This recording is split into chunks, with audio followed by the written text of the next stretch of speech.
அனைவருக்கும் வணக்கம். நம்ம இப்போ செய்ய போகிறது ஆந்திரா ஸ்டைலு தோட்டக்கூரை பப்புன்னுவாங்க. இது வந்து அரைக்கீரை. இது நல்லா பொடியாக கட் பண்ணி க்ளீன் பண்ணிவிட்டு பொடியாக கட் பண்ணி வச்சுக்கணும்.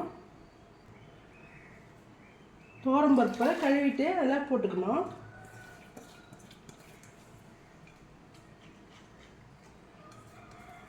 அதிலே ஒரு 2 ஆனியன் கட் பண்ணிங்கன்னா அதையும் போட்டுக்கலாம். எல்லாமே மசாலா ஐட்டம் பூரா இதிலே போட்டுக்கணும். 2 தக்காளி, புளி ஒரு லெமன் சைஸோடு கொஞ்சம் கம்மியாக புளிப்பு டேஸ்ட்டுக்காக, பூண்டு பல் ஒரு 4, இந்த கீரை போட்டுக்கோங்க.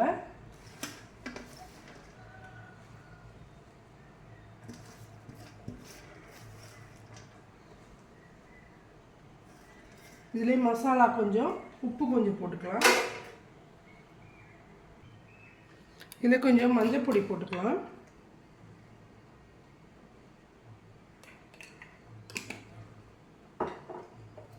மிளகாத்தூள் ஒரு 1 ஸ்பூன் அளவுக்கு, காரத்துக்கு தேவையான அளவுக்கு மிளகாத்தூள் போட்டுக்கோங்க.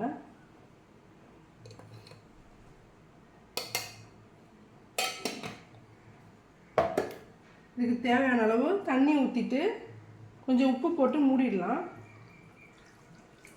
ஒரு 3 விசில் வரட்டும். குக்கர் 4 விசில் வந்துருச்சு. அது ஸ்டீம் அடங்கிறதுக்குலாம் நம்ம இது தாளிப்பு ரெடி பண்ணிக்கலாம். ஆயில் ஹீட் ஆகிடுச்சு. கடுகு போட்டுக்கலாம், ஜீரகம், பெருங்காயம் கொஞ்சம் போட்டுக்கலாம்.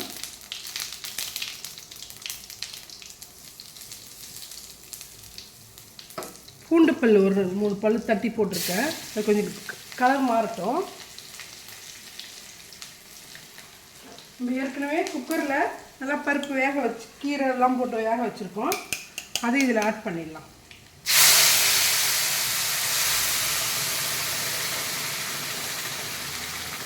கொஞ்சமாக தண்ணி போட்டு கொதிக்க விடலாம். லைட்டாக ஒரு 5 நிமிஷம் கொதிச்சா போதும்.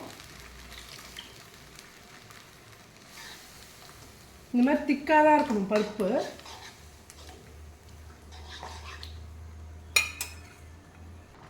இங்கே பாருங்கள், சுவையான தோட்டக்கூரை பப்பு ஆந்திரா ஸ்டைல் ரெடி ஆகிடுச்சு. இந்த வீடியோ பிடிச்சிருந்தா லைக் பண்ணுங்கள், ஷேர் பண்ணுங்கள், கமெண்ட் பண்ணுங்கள், சப்ஸ்கிரைப் பண்ண மறக்காதீங்க. நன்றி. அனைவருக்கும் வணக்கம். நம்ம இன்றைக்கி செய்ய போகிறது சோளம் வச்சு ஒரு வடை. இது ஆந்திரா ஸ்பெஷல் மொக்கஜொன்ன வடைன்னு சொல்லுவாங்க. அதுக்கு வந்து இந்த சோளத்தை முழுசாக போட்டுக்கலாம். ஏற்கனவே நான் அரைச்சி வச்சுருக்கேன் பாருங்கள். சோளத்தை எடுத்துகிட்டு நல்லா அரைச்சிட்டு ஒரு 2 ஸ்பூன் அரிசி மாவு, 1 ஸ்பூன் கடலை மாவு போட்டிருக்கேன். அதை போட்டுட்டு ஆனியன் கொஞ்சம் போட்டுக்கோங்க, பச்சை மிளகா, இஞ்சி, கருவேப்பிலை எல்லாத்தையும் போட்டுட்டு உப்பு போட்டு நல்லா மிக்ஸ் பண்ணிக்கலாம்.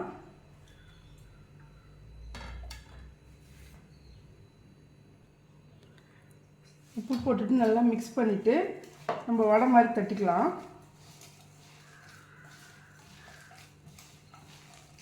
இது வந்து 2 சோளம் சின்ன சின்னதாக இருந்ததால் கம்மியாக இருக்குது. நீங்கள் அதிகமாக வேணும்னா சோளம் நிறையா போட்டுக்கோங்க. நல்லா மிக்ஸ் பண்ணிவிட்டு இப்போ நம்ம வடையாக தட்டிடலாம். இதை ஆயில் நல்லா ஹீட் ஆகிடுச்சு. நம்ம இந்த சோளத்தை நல்லா இது மாதிரி வடை மாதிரி தட்டிட்டு ஆயிலில் போட்டுக்கலாம்.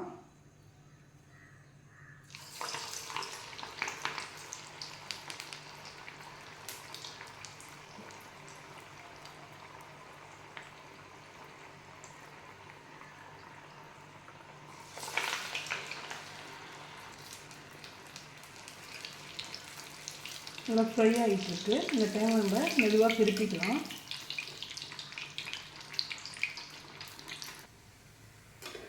நல்லா ரெடி ஆயிடுச்சு. இப்போ பாருங்கள், சுவையான சோளம் வடை ரெடி ஆயிடுச்சு. இந்த வீடியோ பிடிச்சிருந்தா லைக் பண்ணுங்கள், ஷேர் பண்ணுங்கள், கமெண்ட் பண்ணுங்கள், சப்ஸ்கிரைப் பண்ண மறக்காதீங்க. நன்றி.